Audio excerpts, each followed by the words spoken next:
तांदळाची खीर बनवणार आहोत. त्याकरता मी छोटी वाटी इतके 2 वाटी तांदूळ भिजू घातले होते. हे आंबीमोर तांदूळ आहे आणि आंबीमोर तांदूळ खिरीसाठी खूप छान आतमध्ये त्याचा स्वाद येतो म्हणून मी घेतले. तुम्ही कुठलेही पण बासमतीचे घेतले तरी चालेल. त्याकरता मी 1 वाटी एवढी साखर घेतली मोठी वाटीभर. त्याकरता मी काजू बदामचे असे तुकडे करून घेतले. 1 चमचा वेलची पूड घेणार आहे. मनुके घेतले थोडेसे आणि ओला नारळाचा 1 मोठा तुकडा असं खिसून बारीक घेतलाय.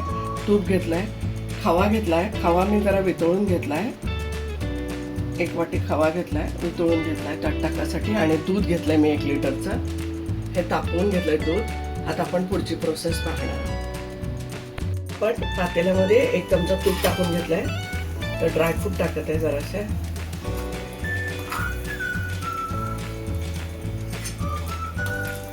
बारीक गॅस करून भाजायचे आहेत हे.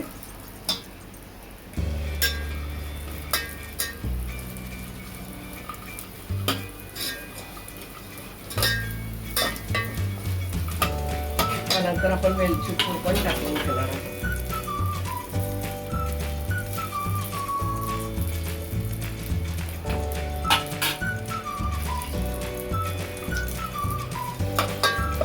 आता आपण दूध टाकून घेणार आहोत.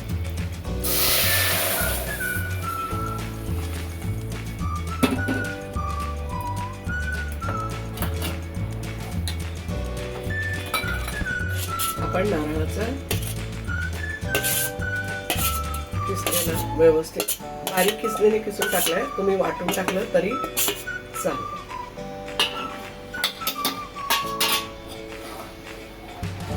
आपण ह्याला 5-10 मिनिटं उकळू देऊपर्यंत आपण हे तांदूळ जे आहेत हे तांदूळ आपण वाटून घेणार आहोत मिक्सरच्या भांड्यामध्ये. आपण हे तांदूळ 3 तास भिजू घातले होते आंबीमुळे आणि आता हे वाटून घेतलं मिक्सरला. थोडं रवाळ वाटलं तरी चालेल कारण की खिरीला छान असे बाइंडिंग येतं.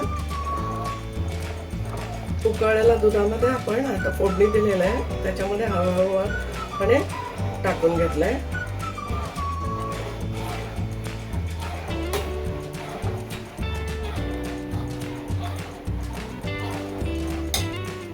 त्याचप्रमाणे आपण 1-2-3 मिनिटानंतर साखर हे टाकून घेणार आहोत. साखर टाकून घेतो आहोत. तुमच्या किती साखर तुम्हाला गोड लागते त्याप्रमाणे टाका तुम्ही.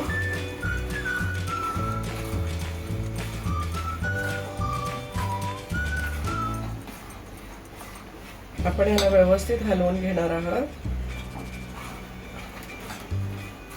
आणि बारीक गॅसवरती 5 मिनिटं मीडियम गॅस करून याला आपल्या आता तांदळाचं वाटणाला टाकल्यामुळं शिजवून घेऊया आपण 5 मिनिट.